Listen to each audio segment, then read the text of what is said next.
네, 오늘 우리가 함께 이 새벽에 함께 나눌 하나님의 말씀은 로마서 9장 1절부터 3절까지에 기록되어 있는 본문의 말씀입니다. 지난 시간까지 바울 사도는 우리 주 예수 그리스도로 말미암아 우리가 누리는 특권들에 대하여 설명을 하며 그로 인한 감사와 감격을 고백하였습니다. 하나님께서는 우리를 향한 구원의 계획을 세우시고 그 계획하심에 따라 우리를 구원하시기 위해 독생자 예수 그리스도를 우리에게 보내주셨고, 또 성부 하나님의 보내심을 받은 우리 주 예수 그리스도께서는 우리의 죄에 대한 책임으로서의 죽음의 형벌을 대신 짊어지시고 스스로 행하신 율법 성취의 의의를 우리에게 전가하여 주심으로 우리로 하여금 죄인의 신분에서 벗어나 의로운 자들로 여겨지게 하여 주셨으며, 성령 하나님께서는 그 사랑과 은혜를 깨닫게 하시고 소망과 인내 가운데 완성될 구원의 날을 대망하며 살 수 있도록 우리 가운데 내주하시며 우리를 인도하여 주신다는 사실을 증거함으로써 그와 같은 은혜가 얼마나 크고 높고 풍성한 것인지를 강변했던 것입니다. 그런데 그와 같은 감사와 감격을 고백했던 바울 사도는 바로 이어지는 9장 1절 말씀에서는 나에게 큰 근심이 있는 것과 마음에 그치지 않는 고통이 있는 것을 내 양심이 성령 안에서 나와 더불어 증언하고 있다라고 고백을 하고 있습니다. 그리고 그 근심과 고통은 바로 자신의 동족들로 인한 고통과 근심이었습니다. 3절에서의 나의 형제 곧 고륙의 친척이라는 표현은 유대인들을 가리키는 의미의 표현입니다. 물론 바울 사도의 육신의 가족이나 형제들 중에서도 아직 주를 믿지 아니하고 여전히 유대교 안에 남아있는 자들이 있었을 것이 분명합니다. 하지만 바울 사도가 애통하며 근심했던 것은 단지 자신의 육신의 혈육들 때문만은 아니었던 것입니다. 바울은 자신의 부모, 형제 등을 포함한 모든 동족들로 인해 애통하며 근심했다라는 것입니다.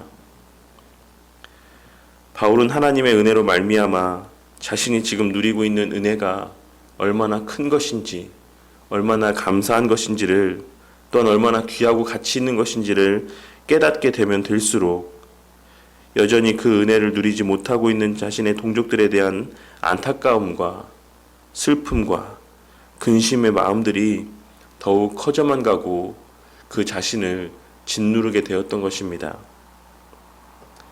그리고 그 정도는 3절에 기록된 말씀에서와 같이 내 자신이 그들 대신 저주를 받아 그리스도에게서 끊어질지라도 원하는 바로라 라고 고백하게 될 정도였습니다.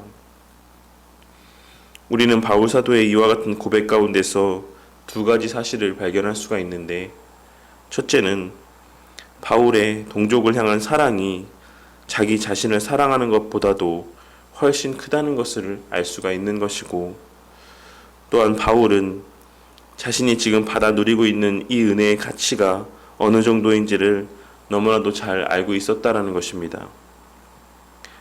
그렇게 바로 앞서 그 누구도 그리스도의 사랑에서 우리를 끊을 수 없다라고 선포했던 바울 사도는 바로 이어 그와 같은 불가능한 대가, 엄청난 대가를 치러야지만 된다라고 할지라도 할 수만 있다라고 하면 그들에게 복음을 전하고 그들이 거듭나게 되기를 바란다라고 고백하고 있는 것입니다. 오늘 말씀에서의 고백은 구원의 은혜가 얼마나 크고 위대한지를 진실로 깨닫고 누리는 자들만이 할 수 있는 고백입니다.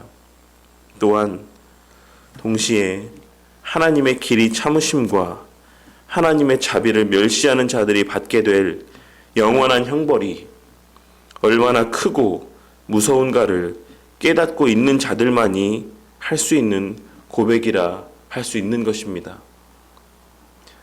그러니 우리는 바울 사도의 이와 같은 고백의 내용들을 통해서 그렇다면 과연 우리는 지금 우리가 누리고 있는 이 구원의 가치를 얼마나 귀하게 여기며 살아가고 있는지를 확인할 수가 있는 것이며, 주를 영접하지 아니하고 주를 믿지 아니함으로 훗날 받게 될 그 지옥의 형벌이 얼마나 무섭고 두려운 것인지를 인지하고 자각하며 살아가고 있는지를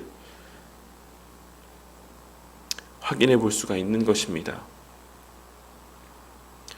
우리가 우리의 고륙인 부모나 형제나 그리고 자녀들을 위해 증거할 수 있는 최고의 사랑의 행위는 무엇이라고 생각을 하십니까?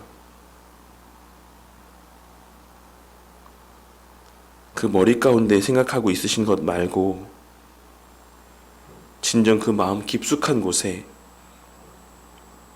그 가장 은밀한 곳에 자리하고 있는 그 생각과 마음은 무엇이라고 생각하십니까? 많은 이들이, 교회를 출석하며 성도라 불려지는 수많은 이들이 머리로는 복음을 전하고 그들의 거듭남을 위해 기도하는 것이다라고 생각하고 있으실지 모르겠지만, 정말로 실제로 그러한 삶을 살아가고 있는지에 대해서는 우리가 다시 한번 생각해 볼 필요가 있을 것이다라고 생각합니다. 오늘날 많은 사람들이 복음을 전하기를 꺼려하고 신앙적인 이야기를 꺼내기를 기피하는 모습들을 보게 될 때가 많이 있습니다.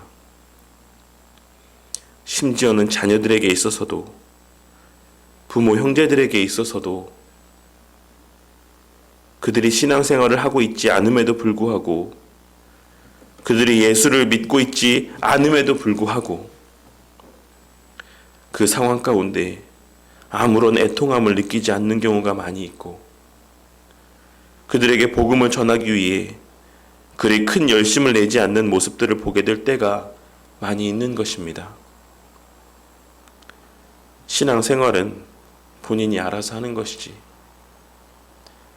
자꾸 계속 이야기하면 반발심만 더 커지고 오히려 교회에 더 안 나오게 될 수도 있지 라고 하는 생각에 어느 순간 신앙에 대한 이야기들은 우리의 대화의 우선순위에서 한참 뒤로 밀려 있을 때가 많이 있는 것이고, 우리 고륙들의 신앙의 문제는 우리 삶에서의 뒷전으로 여겨질 때가 많이 있는 것입니다. 하지만 오늘 말씀에서의 바울의 고백을 현대어 성경에서는 나는 여러분들 때문에 밤낮 마음이 무겁고 슬픔으로 가슴이 찢어지는 것 같습니다라고 번역을 하고 있다라는 사실을 우리는 주목해야지만 될 것입니다. 우리가 잘 아는 어거스틴이라고 하는 신앙의 위대한 선배는 그 어머니 모니카의 기도로 하나님께 돌아온 대표적인 인물 가운데 하나입니다. 어거스틴은 오늘날 우리가 상상할 수 없을 정도의 죄된 삶을, 방탕한 삶을 살았던 인물이었습니다. 그러한 삶을 살았던 어거스틴이 회개하고 하나님께 돌아오게 된 이후에 자신의 그와 같은 지난날을 회개하며 돌아보며 기록한 책이 바로 고백록이라는 책입니다. 그는 그 고백록이라는 책에서 자신의 어머니에 대해서 기록하기를, 나의 어머니는 세상의 어머니들이 죽은 자식을 위해 우는 것보다 더 슬피 울면서 나를 위해 기도했다라고 기록하고 있습니다. 그리고 그와 같은 어머니의 기도가 결국 하나님의 은혜로 열매를 맺게 되므로 어거스틴은 32세에 회심하여 예수님의 자녀로 거듭나게 되었고, 그 후 교회의 감독이 되어서 76세에 주님의 부르심을 받기까지 하나님의 손에 붙들려 귀하게 쓰임을 받았습니다.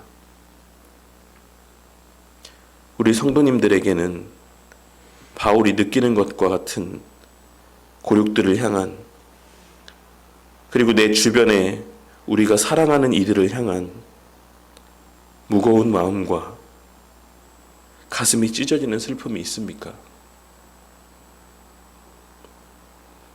우리 성도님들에게는 아직 예수를 믿지 아니하는 자식을 향한 무거운 마음과 가슴이 찢어지는 슬픔이 있으십니까?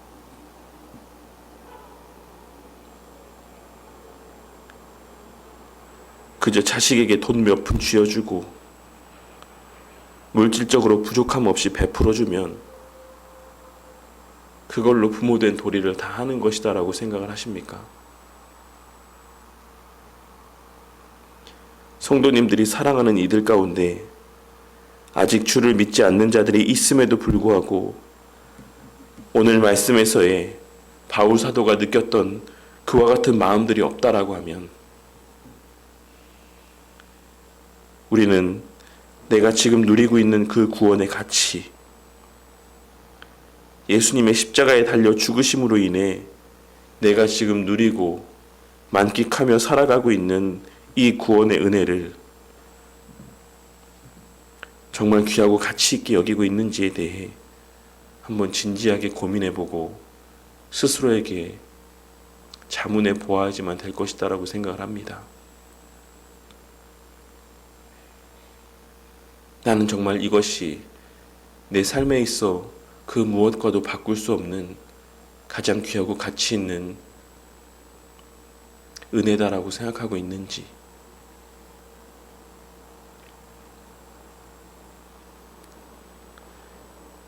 우리는 스스로에게 한번 물어야지만 된다라는 것입니다.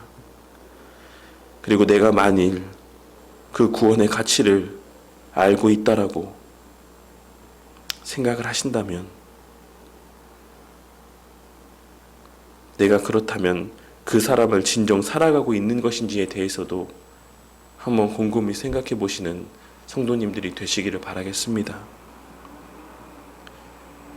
우리는 아직 주를 믿지 않는 나의 사랑하는 이들을 떠올리게 될 때마다 어거스틴의 어머니였던 모니카가 자신의 자식이 죽은 것보다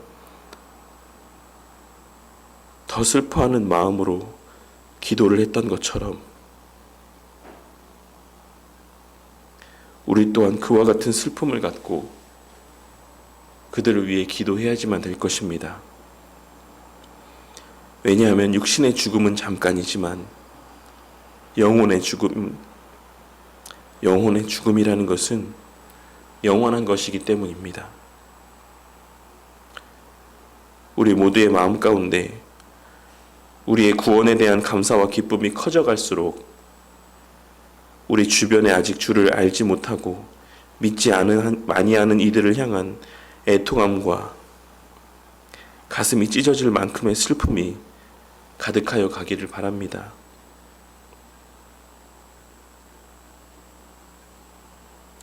또한 그와 같은 마음들을 통해 구원을 향한 나의 감사와 감격을 점검케 되시는 우리 모두가 또한 되기를 바랍니다. 물론 우리의 기도로 구원받기로 작정되지 않은 이가 구원을 받게 되는 것은 아닙니다. 하지만 구원을 받기로 작정된 이는 반드시 누군가의 입술에서 그를 향한 기도가 고백되어질 수밖에 없는 것이고, 그것이 바로 하나님의 정하신 일하심의 원리인 것을 깨닫고 우리는 마음 가운데 새겨야지만 되는 것입니다. 그리고 누군가를 가장 사랑하는 내 입술에서도 그 사람의 구원을 위한 기도가 고백되어지지 않는다라고 하면 그 사람을 위해 기도할 사람은 아무도 없다라는 사실 또한 명심하시는 성도님들이 되시기를 바라겠습니다. 내가 내 자식을 끔찍히 생각하고 사랑한다라고 하면, 내가 내 형제와 부모를, 내 주변에 있는 이들을 진정으로 사랑한다라고 하면 그들을 향한 애통함과 슬픔이 이 시간 우리 마음 가운데 우리를 무겁게 짓누르는 하나의 제목이 되기를 원합니다. 그리하여 때마다 시마다 고백되어지는 우리 입술에서의 간절한 기도로 말미암아 주의 때가 되었을 때 주님의 은혜로 그들이 회심하고 주님께로 돌아오게 되는 것을 목독해 되는 우리 모두가 되기를 주님의 이름으로 간절히 축원합니다.